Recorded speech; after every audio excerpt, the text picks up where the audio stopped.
बिस्मिल्लाहिर्रहमानिर्रहीम। Dear students, उम्मीद है कि आप सब ठीक होंगे।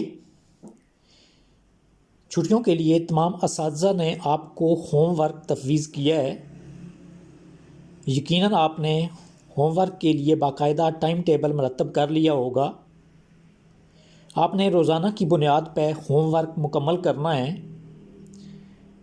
इसके लिए आप अपने अब्बू, अम्मी, बहन, भाई या किसी भी पढ़े लिखे शख्स से मदद ले सकते हैं। वक्तन फ़वक्तन हम भी वॉइस नोट की सूरत में आपकी रहनुमाई करते रहेंगे। होमवर्क के हवाले से अगर आपकी कोई क्वेरी हो, कोई सवाल हो, कोई मुश्किल पेश आ रही हो तो आप टेक्स्ट मैसेज की सूरत में वो सवाल कर सकते हैं। अगर मैं अंग्रेज़ी की बात करूं तो आज के दिन के लिए आपका एक ट्रांसलेशन पैसेज है, एक उर्दू पैराग्राफ जिसका आपने अंग्रेज़ी में तर्जमा करना है। आपसे कहा गया था कि इस पैराग्राफ को आप अपनी नोटबुक्स पर लिखेंगे और फिर उसे याद करेंगे। आइए इस पैराग्राफ को ज़रा समझने की कोशिश करते हैं।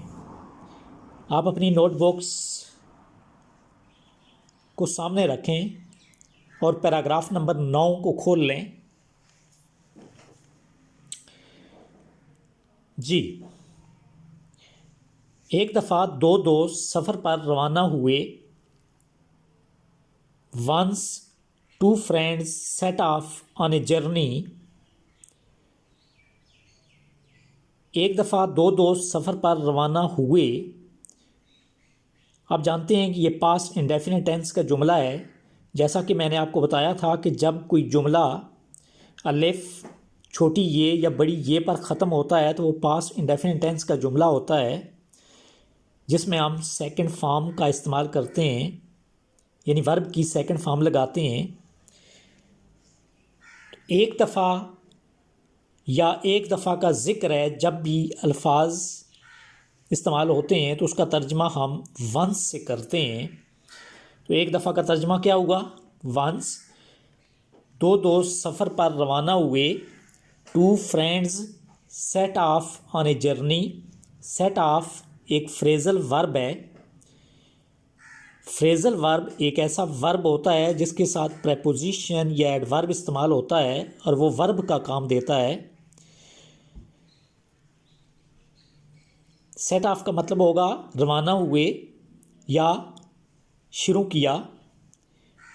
जर्नी सफ़र को कहते हैं। तो तर्जमा क्या हुआ? एक दफ़ा वंस दो दोस्त टू फ्रेंड्स सफ़र पर रवाना हुए। Set off on a journey,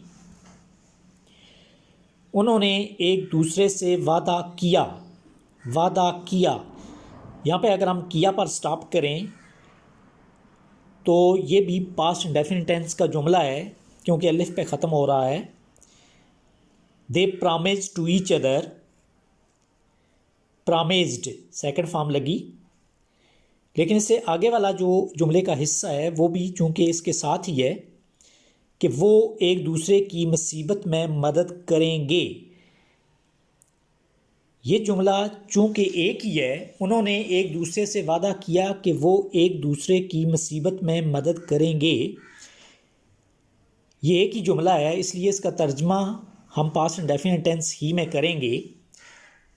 अगरचे जुमले के इख्ताम पर गे का लफ्ज़ इस्तेमाल हो रहा है, जो कि फ्यूचर इंडेफिनिट टेंस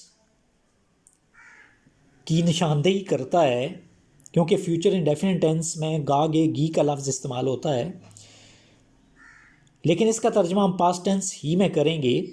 अगर आप अंग्रेज़ी इसकी देखें तो they promise to help each other in the time of distress.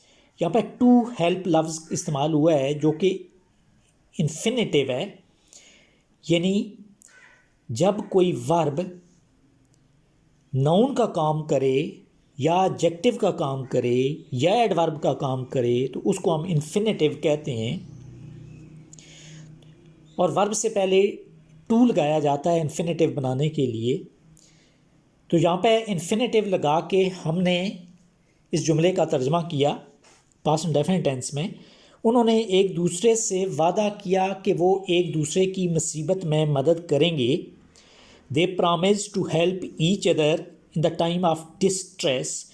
Distress मुसीबत को कहते हैं, परेशानी या उलझन को कहते हैं। वो एक जंगल में पहुंचे। पहुंचे कौन सा टेंस है? Past indefinite tense. क्यों? क्योंकि जुमला बड़ी ये पर ख़त्म हो रहा है,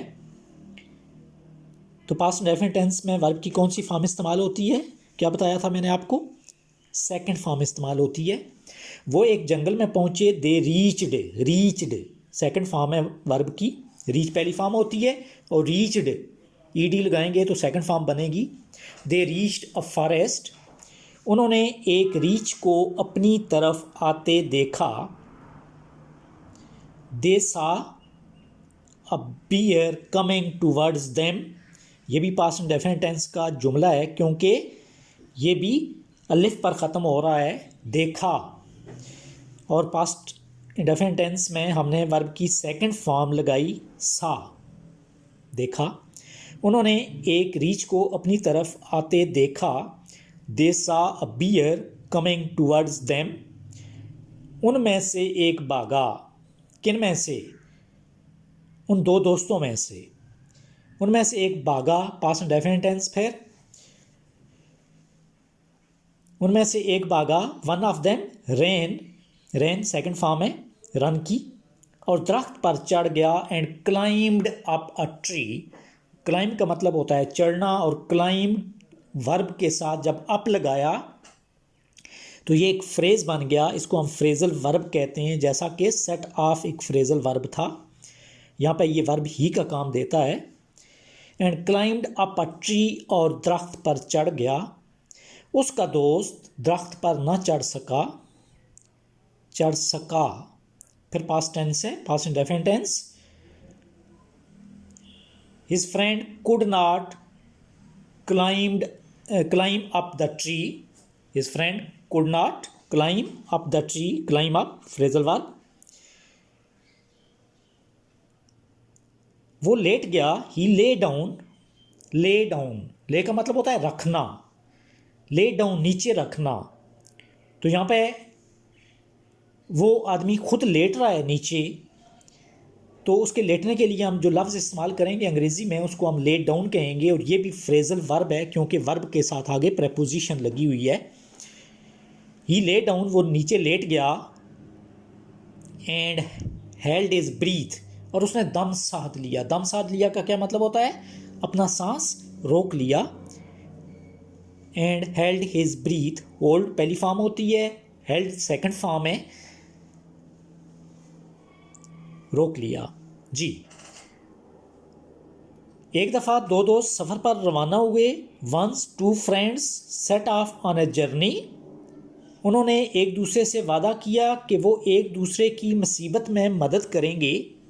दे promise to help each other in the time of distress. वो एक जंगल में पहुँचे। They reached a forest. उन्होंने एक रीछ को अपनी तरफ आते देखा। दे सा अ बियर कमिंग टूवर्ड्स देम। उनमें से एक भागा। वन ऑफ देम रेन, और दरख्त पर चढ़ गया। And climbed up a tree. उसका दोस्त दरख्त पर न चढ़ सका। His friend could not climb up the tree. वो लेट गया और दम साध लिया। He lay down and held his breath. Dear students, इस उर्दू पैराग्राफ का आपने अंग्रेज़ी में तर्जमा करना है। आप इसकी प्रैक्टिस कीजिए, इसे याद कीजिए, इसे समझने की कोशिश कीजिए। और जब आप पढ़ रहे हों तो साथ साथ आप ऐसा कर सकते हैं कि आपका उर्दू पैराग्राफ ऊपर लिखा हुआ है, नीचे आपने अंग्रेज़ी लिखी हुई है अपनी नोटबुक पर, तो आप अंग्रेज़ी वाले हिस्से पर अपना हाथ रख लीजिए या कोई कागज़ रख लीजिए। उर्दू का जुमला पढ़ें, उसका अंग्रेज़ी में तर्जमा करें, और फिर नीचे से आप देख लें कि आया आप सही तर्जमा कर रहे हैं या उसमें कोई गलती है। और अगर कोई गलती रह जाती है तो उसकी तस्हीह करें, दोबारा उसका तर्जमा करें ज़ुबानी, और फिर चेक करें। और इस तरह हर एक जुमले का आप अंग्रेज़ी तर्जमा करते जाइए, प्रैक्टिस कीजिए। स्पेलिंग भी आपने लफ्ज़ों के याद करने हैं। जब आप ऐसा कर चुके हैं तो फिर आप उर्दू वाले पैराग्राफ को अपने सामने रखें और रफ़ कॉपी लेकर हर एक जुमले को अंग्रेज़ी में ट्रांसलेट करें। इस तरह आपका ये पैराग्राफ याद हो जाएगा आपको। ये आज का आपका अंग्रेज़ी का होमवर्क था। मुझे उम्मीद है कि आप आसानी से इसे कर लेंगे। Keep it up. Thank you so much.